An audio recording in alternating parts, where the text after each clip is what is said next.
ನಮಸ್ಕಾರ ಆತ್ಮೀಯ ವೀಕ್ಷಕರೇ, ನವೆಂಬರ್ ತಿಂಗಳು ಮೇಷರಾಶಿಯವರ ಭವಿಷ್ಯ ಹೇಗಿದೆ ನೋಡ್ತಾ ಹೋಗೋಣ. ಮೇಷರಾಶಿಯು ಮಂಗಳ ಗ್ರಹದಿಂದ ಆಳಲ್ಪಡುವ ಉರಿತಾ ಇರುವಂತಹ ಒಂದು ಗ್ರಹ. ನೋಡಿ, ಮಂಗಳ ಗ್ರಹದ ಒಡೆತನದಲ್ಲಿರೋದ್ರಿಂದ ಈ ಚಿಹ್ನೆಯು ಬಹಳ ಬಿಸಿಯಾಗಿರುತ್ತೆ.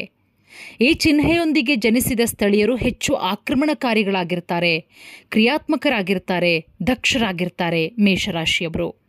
ಇನ್ನು ತಿಂಗಳ ಭವಿಷ್ಯ ಹೇಗಿದೆ? ನವೆಂಬರ್ ತಿಂಗಳ ಭವಿಷ್ಯ, ರಾಹುಕೇತುಗಳು ಅನುಕೂಲಕರ ಸ್ಥಾನದಲ್ಲಿ ಇರಿಸಲಾಗಿಲ್ಲ.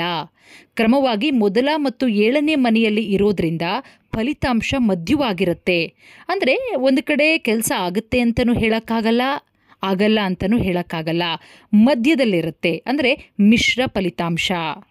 ಗುರುವು 9ನೇ ಹಾಗೆ 10ನೇ ಮನೆಯಲ್ಲಿ ಮೊದಲ ಮನೆಯನ್ನು ಆಕ್ರಮಿಸಿಕೊಂಡಿದೆ. 2ನೇ ಮತ್ತು 7ನೇ ಮನೆಯ ಅಧಿಪತಿಯಾಗಿ ಶುಕ್ರ 2ನೇ ಅಕ್ಟೋಬರ್ 2023ರಿಂದ 5ನೇ ಮನೆಯನ್ನು ಆಕ್ರಮಿಸ್ತಾನೆ. ನವೆಂಬರ್ ಮಾಸಿಕ ಜಾತಕ 2023ರ ಪ್ರಕಾರ ಹೆಂಗಿದೆ? 8ನೇ ಮನೆಯನ್ನು ರಾಶಿಯ ಅಧಿಪತಿ ಮತ್ತು ಶಕ್ತಿ ಗ್ರಹ ಆಕ್ರಮಿಸಿಕೊಂಡಿರೋದ್ರಿಂದ ವೃತ್ತಿ ಆರೋಗ್ಯಕ್ಕೆ ಸಂಬಂಧಪಟ್ಟಂತೆ ಕೆಲವೊಂದಿಷ್ಟು ಮಿಶ್ರ ಫಲಿತಾಂಶಗಳು. ಅಂದರೆ ಕೆಲಸದ ಸ್ಥಳದಲ್ಲೂ ಕೂಡ ಅಷ್ಟೊಂದು ಚೆನ್ನಾಗಿದೆ ಅಂತಲೂ ಹೇಳೋಕ್ಕಾಗಲ್ಲ, ಮೇಷರಾಶಿಯವರಿಗೆ ಚೆನ್ನಾಗಿದೆ ಅಂತಲೂ ಹೇಳೋಕ್ಕಾಗಲ್ಲ. ಆರೋಗ್ಯದ ಬಗ್ಗೆನೂ ಕೂಡ ಭಾಳ ಚೆನ್ನಾಗಿದೆಯಪ್ಪ ಮೇಷರಾಶಿಯವರಿಗೆ ಆರೋಗ್ಯ ಅಂತಲೂ ಕೂಡ ಹೇಳೋಕ್ಕಾಗಲ್ಲ, ಅಥವಾ ಹದಗೆಡುತ್ತೆ ಅಂತಲೂ ಹೇಳೋಕ್ಕಾಗಲ್ಲ. ಒಟ್ಟಾರೆ ನಾವು ನೋಡೋದಕ್ಕೋದ್ರೆ ಮಿಶ್ರ ಫಲಿತಾಂಶ ಅಂತಲೇ ಹೇಳಬಹುದು ಮೇಷರಾಶಿಯವರಿಗೆ.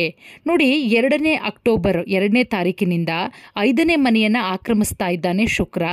ಹಾಗಾಗಿ ಒಂದು ಕಡೆ ಶಕ್ತಿ ಗ್ರಹ, ಶುಕ್ರ ಅಂತ ಹೇಳಿದ್ರೆ ಶಕ್ತಿ ಗ್ರಹ, ಆ ಕಾರಣದಿಂದನೇ ನಾನು ಆಗಲೇ ಹೇಳಿದಾಗೆ ವೃತ್ತಿ ಆರೋಗ್ಯದಲ್ಲಿ ಮಿಶ್ರ ಫಲಿತಾಂಶ. ಗ್ರಹಗಳ ಸ್ಥಾನಗಳ ಕಾರಣದಿಂದ ವೃತ್ತಿ ಜೀವನದಲ್ಲಿ ಮಧ್ಯಮವಾಗಿರುತ್ತೆ. ಇನ್ನು ಮಾಡಿದಂತಹ ಕೆಲವೊಂದು ಕಠಿಣ ಕೆಲಸಗಳಲ್ಲಿ ಮುನ್ನಡೆ ಪಡೆಯೋದಕ್ಕೆ ಸಾಧ್ಯ ಆಗಲ್ಲ. ಅದು ನಿಮ್ಮ ಚಿಂತೆಗೆ ಕಾರಣ ಆಗುತ್ತೆ. ಬಹಳ ಕಷ್ಟಪಟ್ಟು ಕೆಲಸ ಮಾಡ್ತೀರಾ ಮೇಷರಾಶಿಯವರು, ಆದರೆ ಅದರಿಂದ ಒಳ್ಳೆ ಪಾಸಿಟಿವ್ ಆದಂತಹ ಫಲಿತಾಂಶ ಬರಲ್ಲ. ಇದರಿಂದ ಬಹಳ ಚಿಂತೆಗೆ ಎಡೆ ಮಾಡಿಕೊಡುತ್ತೆ. ಆರ್ಥಿಕ ಸ್ಥಿತಿ ಸ್ವಲ್ಪ ಮಟ್ಟಿಗೆ ಸುಧಾರಿಸಬಹುದು. ಮಧ್ಯಮ ವೆಚ್ಚವನ್ನು ಹೊಂದಿರ್ತೀರಿ. ಮಕ್ಕಳ ಬೆಳವಣಿಗೆಯ ಬಗ್ಗೆ ಕಾಳಜಿಯನ್ನು ವಹಿಸಿ. 9ನೇ ಮನೆಯ ಅಧಿಪತಿಯಾದಂತಹ ಗುರು ಮೊದಲನೇ ಮನೆಯಲ್ಲಿ ಇರೋದ್ರಿಂದ ಒಂದು ದೊಡ್ಡ ಮಟ್ಟದಲ್ಲಿ ಆರೋಗ್ಯ ಸಮಸ್ಯೆಯನ್ನು ಮುಂದಿನ ದಿನದಲ್ಲಿ ಮೇಷರಾಶಿಯವರು ಎದುರಿಸ್ಬೋದು. ಹೊಸದಾಗಿ ಮದುವೆಯಾದಂಥವರು ಬಹಳ ಖುಷಿಯಾಗಿರ್ತೀರಾ, ಆದರೆ ಎಲ್ಲೋ ಒಂದು ಕಡೆ ಸ್ವಲ್ಪ ಮಟ್ಟಿಗೆ ಚಿಂತೆ ಕಾಡ್ತಾ ಇರುತ್ತೆ. ನಾನು ಹೊಸದಾಗಿ ಮದುವೆ ಆಗಿದ್ದೀನಿ, ಸಾಲ ಸೋಲ ಮಾಡಿ ಹೆಂಗಪ್ಪ ಸಾಲ ತೀರಿಸ್ಕೊಳ್ಳೋದು ಅಂತ ಹೇಳಿ. ಹಾಗಾಗಿ ಎಲ್ಲ ಮೇಷರಾಶಿಯವರಿಗೂ ಕೂಡ ನಾವು ಕೊಡುವಂತಹ ಸಲಹೆ, ಹಾಸಿಗೆ ಇದ್ದಷ್ಟು ಕಾಲು ಚಾಚಿದ್ರೆ ಮೇಷರಾಶಿಯವರು ಬಹಳಷ್ಟು ಒಳ್ಳೆಯದು. ಅಂದರೆ ನಮಗೆ ಅಗತ್ಯತೆಗೆ ಎಷ್ಟು ಬೇಕೋ ಅಷ್ಟೇ ಸಾಲ ಮಾಡಿ ಅಷ್ಟೇಂದ್ರಲ್ಲೇ ಜೀವನ ಮಾಡ್ಕೊಳ್ಳಿ. ಸಾಲ ಮಾಡೋದು ಬಹಳ ಈಸಿ, ಆದರೆ ಅದನ್ನು ತೀರಿಸೋದು ಬಹಳಷ್ಟು ಕಷ್ಟ. ಹಾಗಾಗಿ ಮೇಷರಾಶಿಯವರಿಗೆ ಈ ಸಾಲದಿಂದ ಬಹಳ ಚಿಂತೆಗೀಡು ಮಾಡುತ್ತೆ. ಆ ಚಿಂತೆ ಆರೋಗ್ಯದ ಮೇಲೆ ಸಾಕಷ್ಟು ದುಷ್ಪರಿಣಾಮಗಳನ್ನು ಬೀರುತ್ತೆ. ಮಂಗಳವಾರ ರಾಹು ಕೇತುವಿಗೆ ಹವನ ಯಾಗಗಳನ್ನು ಮಾಡ್ತಾ ಬನ್ನಿ. ಖಂಡಿತವಾಗ್ಲೂ ಕೂಡ ಒಳ್ಳೆಯ ಫಲಿತಾಂಶವನ್ನು ಮೇಷರಾಶಿಯವರು ಕಾಣ್ತೀರಿ.